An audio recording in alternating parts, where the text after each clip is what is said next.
नमस्ते, Radhe Radhe, hello everyone, welcome to our channel Bioverse the universe of biology.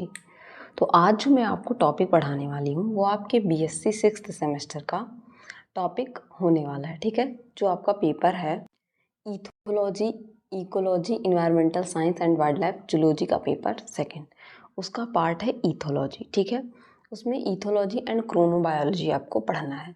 अब ethology क्या होता है, ठीक है, आप उसके बारे में थोड़ा बहुत कितना जानते हैं, उसकी डेफिनेशन क्या है, उसका हिस्ट्री क्या है, उसका स्कोप क्या है, ये सब पहली बात तो आपके सिलेबस में दिया है और यहाँ से आपके क्वेश्चन भी बनते हैं और उसकी और सारी चीज़ों को हम डिटेल से कवर करेंगे। ठीक है, चलिए इथोलॉजी की क्लास स्टार्ट करते हैं। मैंने सोचा है मैं आपको बीच बीच में क्लासेस भी देती रहूं, पेपर तो मैं डिस्कस कर ही रही हूं क्योंकि अभी बहुत सारे स्टूडेंट्स के पेपर नहीं हुए हैं कई यूनिवर्सिटीज़ के। तो चलिए देखते हैं व्हाट इज़ इथोलॉजी। एक नाम इसका और है, इथोलॉजी को हम कहते हैं एनिमल बिहेवियर। ठीक है, एनिमल बिहेवियर के नाम से भी हम जानते हैं। अब एनिमल बिहेवियर से आपको पता चल रहा होगा कि इसमें हम एनिमल्स के बिहेवियर, उनका मतलब आदतें कैसी हैं, वो बिहेव कैसा करते हैं, उनके बारे में पढ़ेंगे, जिसमें आपके ह्यूमन, लायन, डीर सारे एनिमल्स आएंगे। ठीक है, तो उनके बारे में हम पढ़ेंगे। चलिए स्टार्ट करते हैं चीज़ों को। सबसे पहले हम डेफिनेशन से जानेंगे। ठीक है, तो जो इस एनिमल बिहेवियर की स्टडी होती है उसे हम ईथोलॉजी कहते हैं। ईथोस का मतलब होता है एनिमल्स बिहेवियर। ठीक है, animals behaviour and logos means होता है स्टडी। तो study of animal behaviour is known as ethology. अब यहाँ पे लिखा भी हुआ है कि इथॉस जो है ग्रीक वर्ड में से मिलकर बना है, जिसका मतलब होता है हैबिट या कस्टम। ठीक है, हैबिट क्या है उसका, कस्टम क्या है, लोगों उसका मतलब ही होता है स्टडी। ठीक है, तो वर्ड इथोलॉजी है जो क्या डिफाइन करता है, एनिमल बिहेवियर को नेचुरल कंडीशन के अंदर। ठीक है, नेचुरल कंडीशन में एक एनिमल कैसे बिहेव करता है। जैसे आप सबने हनी बी डांस के बारे में सुना होगा। ठीक है, honey bee dance, honey bee dance में क्या होता है, इसमें जब इनकी मीटिंग होती है, दैट मीन्स जब ये रिप्रोडक्शन करते हैं तो एक टाइप का ये डांस परफॉर्म करते हैं। ठीक है, उसके लिए, या जब ये अपने फूड के सर्च में निकलते हैं तो एक नप्चियल डांस जिसको कहते हैं, ये एक फ्लो में निकलते हैं। या आप चींटी को देखते होंगे। ठीक है, चींटी आंट जो होती है चींटी, तो वो जब चलती है एक लाइन में, ये कोई एक चींटी है तो सारी चींटियाँ इसके पीछे चलती हैं क्योंकि ये इसका बिहेवियर है, ये एक टाइप का फेरोमोन्स रिलीज करता है। तो इस तरीके के बिहेवियर की जो स्टडी हम करते हैं एनिमल्स की, उससे हम क्या कहते हैं, ईथोलॉजी। और ये एक बायोलॉजिकल साइंस की न्यू ब्रांच है। ठीक है, इसे आप बिहेवियरिज्म भी कह सकते हैं, व्यवहारवादिता भी कह सकते हैं हिंदी में।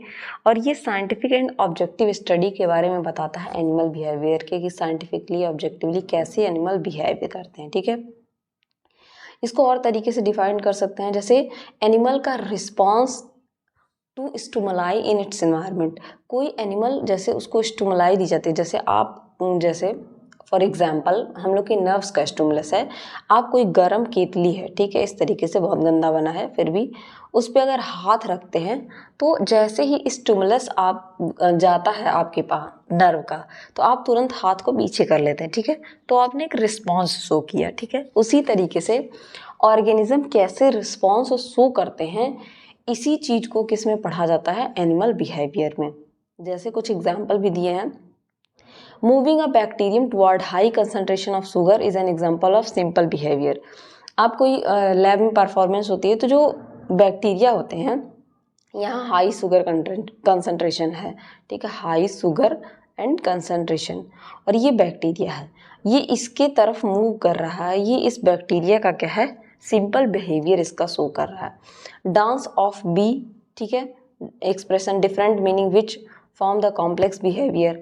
नर्वस सिस्टम ऑफ एनिमल्स, ये क्या होते हैं, ये इन्वॉल्व करते हैं की रोल प्रिसीविंग करने में और प्रोसेस करने में इंफॉर्मेशन को इन्वायरमेंटल स्टिमुलाई के थ्रू। ये मोटर रिस्पॉन्स जनरेट करते हैं हमारे जो होते हैं, जिसके थ्रू क्या करता है, एनिमल डिसाइड करता है डिफरेंट पैटर्न को। ठीक है, अब कॉजेज ऑफ बिहेवियर क्या होते हैं इसको हम बाद में पढ़ेंगे।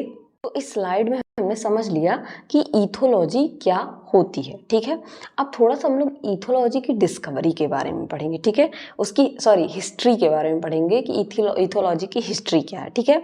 अब ईथोलॉजी की हिस्ट्री की बात करें तो study of natural history of animal behaviour ethology कहलाता है।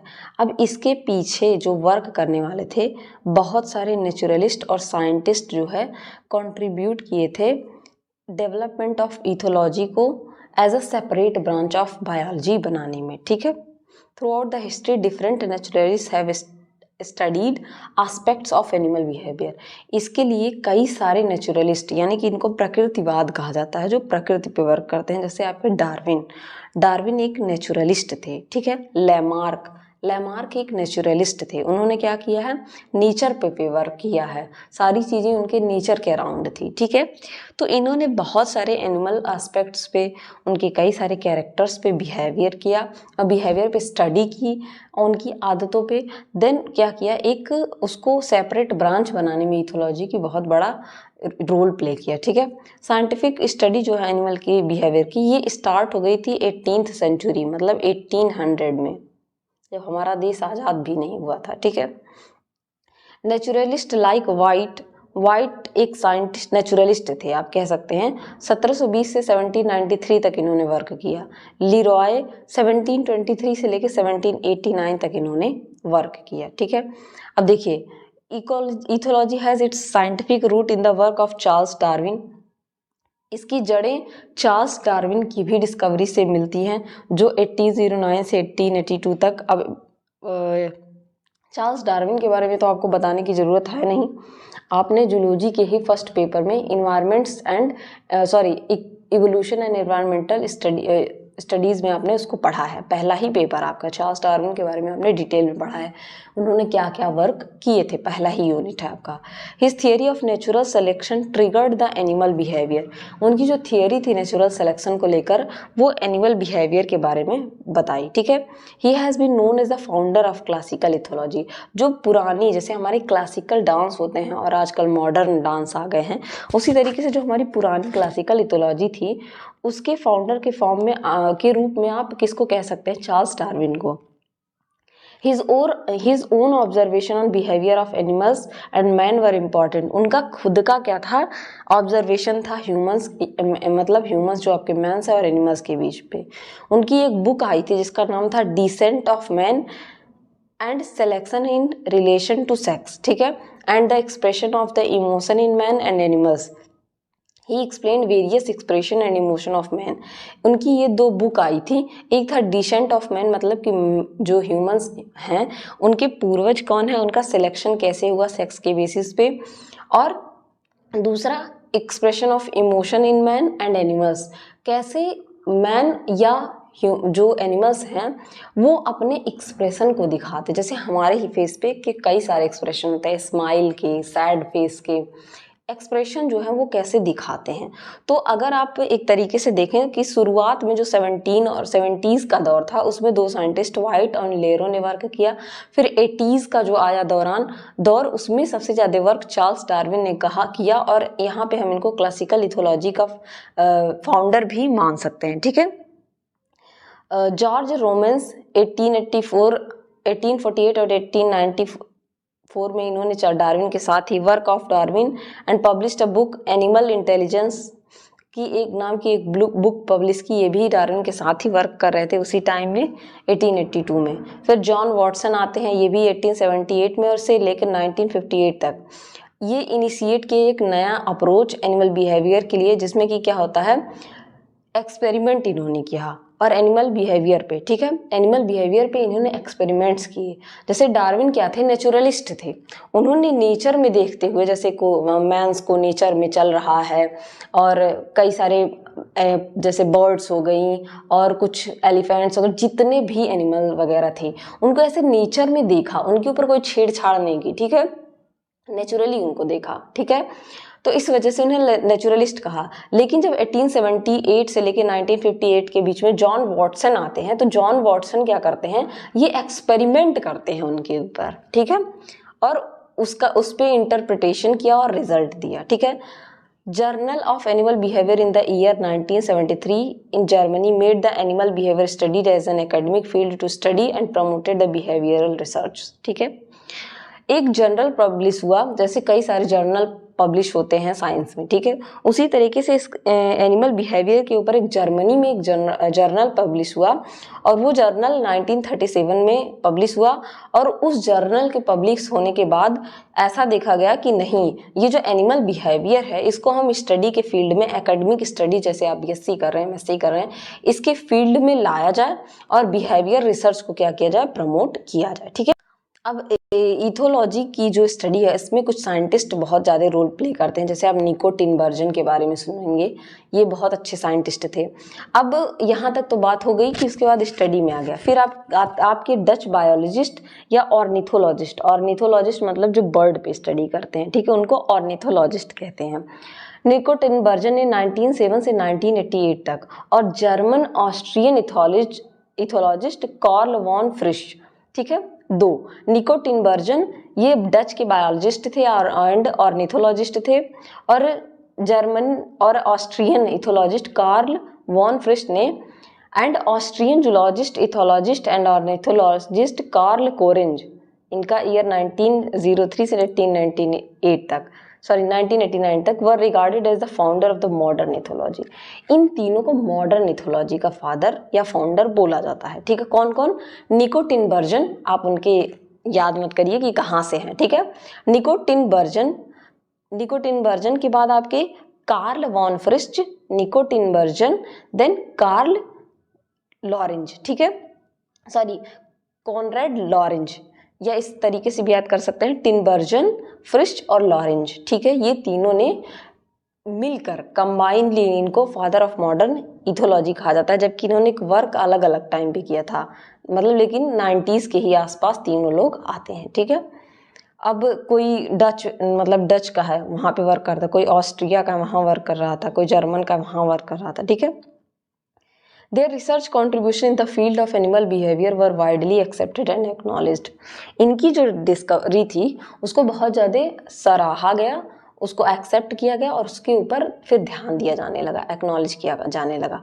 They together received Nobel Prize in 1973 for their contribution to behavior ecology. तीनों को एक साथ, ठीक है, कार्ल कोरेंज, निको टिनबर्जन और वॉन फ्रिश को एक साथ 1973 में बिहेवियरल इकोलॉजी के लिए बिहेवियरल बायोलॉजी के लिए क्या दिया गया? नोबेल प्राइज दिया गया, ठीक है।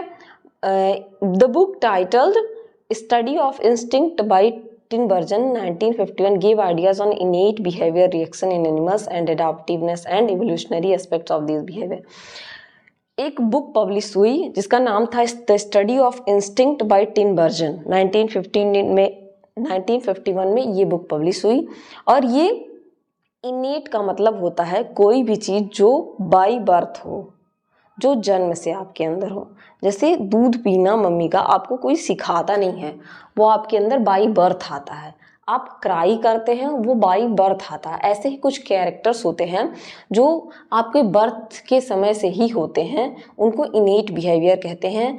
तो इनेट बिहेवियरल रिएक्शन पे एनिमल्स के इन्होंने वर्क किया और वो कैसे अडाप्ट करते हैं इवोल्यूशनरी एस्पेक्ट्स को, मतलब और कुछ चीज़ें आप सीखते हैं, जैसे लिखना, पढ़ना, ये सारी चीज़ें आप प्रैक्टिस करते हैं, सीखते हैं।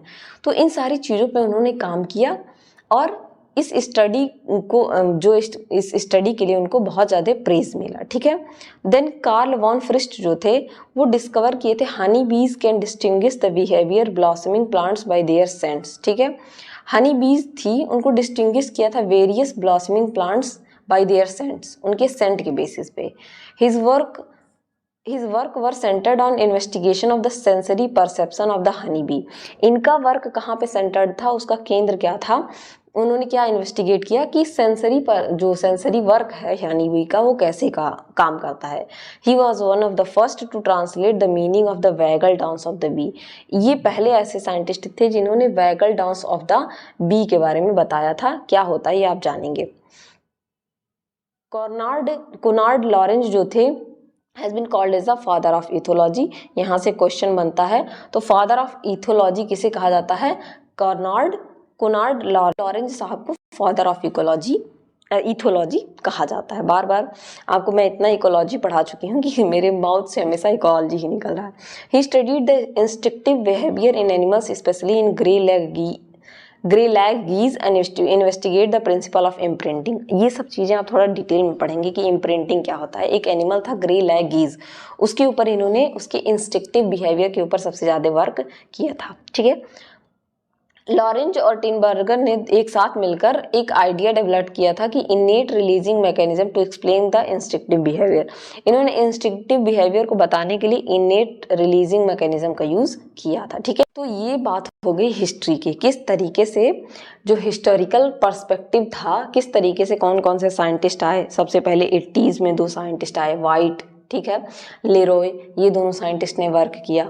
मैं एक कंपाइल कर देती हूँ। देन आपके 80s में आते हैं कौन, डार्विन साहब। डार्विन एक नेचुरलिस्ट थे। ठीक है, तो डार्विन ने जो वर्क किया अपना नेचर पे वर्क किया। ठीक है, तो डार्विन के बाद जो आए वो आपके कौन है, जॉन वॉटसन। जॉन वॉटसन ने क्या किया, लैबोरेटरी वर्क, उनको क्या किया, लैब में वर्क किया। उसके बाद 3 साइंटिस्ट आते हैं, निको टिनबर्जन, वॉन फ्रिस्ट और लॉरेंज। इन तीनों ने मिलकर मॉडर्न इथोलॉजी के बारे में बहुत सारी चीज़ें बताई। इनको साथ में नोबेल प्राइज़ भी मिला और इन्होंने बुक्स भी कई सारे पब्लिश किए इसके ऊपर, कई अलग अलग चीज़ों के बारे में बताया। फिर आपके उसकी दौरान आपके जो लॉरेंज साहब थे उनको फादर ऑफ इकोलॉजी घोषित किया गया। अब हम थोड़ा सा इथोलॉजी के स्कोप के बारे में जानेंगे। तो इथोलॉजी का स्कोप क्या है, क्या ज़रूरत है इसको पढ़ने की। ठीक है, क्यों ऐसी ज़रूरत आई कि इसको अलग बायोलॉजी का पार्ट बनाना पड़ा। ठीक है, तो ये वाइटल रोल प्ले करता है, मतलब इंपॉर्टेंट रोल प्ले करता है एनिमल की स्टडीज़ में। ठीक है, इथोलॉजी जो है वो लिंक है between organism and the environment and between the nervous system and ecosystem. ठीक है, इसको लिंक आप मान सकते हैं ऑर्गेनिज्म और इन्वायरमेंट के बीच और नर्वस सिस्टम और इकोसिस्टम के बीच। ठीक है, animal behaviour is the study of beauty of the nature. इसमें आप जो नेचर की ब्यूटी है, मतलब कैसे किस तरीके से बीज का काम हो रहा है, ग्रे लैगीज के बारे में पढ़ेंगे। कई सारे पैवलॉव वगैरह ने कई सारे एक्सपेरिमेंट किए, उनके बारे में पढ़ेंगे। बिहेवियरिज्म एक अच्छा टॉपिक है अपने आप में। ठीक है, आगे जब आप टीचिंग की तैयारी करेंगे तो भी आप बिहेवियरिज्म एक टॉपिक पढ़ेंगे। ठीक है, ये आपके साइकोलॉजी में भी आता है। ठीक है, it improves the multiplication of the species, ये इम्प्रूव करता है मल्टीप्लिकेशन में स्पीसीज के। It has much importance in the field of psychology and social science. तो मैंने अभी बताया साइकोलॉजी और सोशल साइंस के बीच में समाज शास्त्र और साइकोलॉजी जो होता है उसके लिए ये बहुत ज़्यादा ज़रूरी है। Help in control paste organism, help करता है पेस्ट ऑर्गेनिज्म जो होते हैं, मतलब पेस्टिसाइड्स या पेस्ट ऑर्गेनिज्म जो होते हैं जिनके लिए आप पेस्टिसाइड का छिड़काव करते हैं, उसमें हेल्प करता है। जो हनी बी का बिहेवियर था वो पॉलिनेशन और प्लांट ब्रीडिंग में हेल्प करता है। एनिमल बिहेवियर जो है इम्प्रूव करने में, फॉरेस्ट रीजनरेशन में हेल्प करता है। ये इम्प्रूव करता है कैप्टिव ब्रीडिंग मेथड को। ठीक है, एनिमल बिहेवियर इम्प्रूव करता है वेलफेयर ऑफ एनिमल्स को। ठीक है, animal behaviour studies are valuable in terms of biodiversity, biodiversity में भी हेल्प करता है। Study of migration of animal particularly fishes birds help to improve their habits. Migration of birds and fish के बारे में आपने कैटाड्रोमस एनाड्रोमस फिशेस के बारे में पढ़ा होगा। देन साइबेरियन बर्ड्स आप देखते हैं हमारे यहाँ आ जाती हैं, एक्चुअली वो रहती हैं साइबेरिया में, लेकिन वहाँ पे ठंडियों के टाइम में छोड़ के हमारे यहाँ आ जाती हैं। ठीक है, तो वो उनके लिए इम्प्रूवमेंट में हेल्प करता है। ठीक है, study of ethology prevents the extinction of species, मतलब स्पीसीज को बचाने के लिए भी ये बहुत ज़्यादा हेल्पफुल होता है। ठीक है, तो इतनी चीज़ें आपको इसमें इथोलॉजी में पढ़नी थी। ठीक है, अब हम बात करें इथोलॉजी के कॉजेज ऑफ बिहेवियर की, मतलब जिसमें आप पढ़ेंगे प्रॉक्सिमेट, अल्टीमेट, लर्निंग, जो मेन टॉपिक्स आपके दिए हुए हैं उनको पढ़ने के लिए पहले हमको ये सारी चीज़ें समझनी होंगी। 2 टर्म आते हैं हाउ एंड वाई करके। ठीक है, तो इसको हम डिटेल में नेक्स्ट लेक्चर में देखेंगे। आज के लेक्चर में इतना ही, तब तक के लिए पढ़ते रहिए, बढ़ते रहिए। Thank you everyone.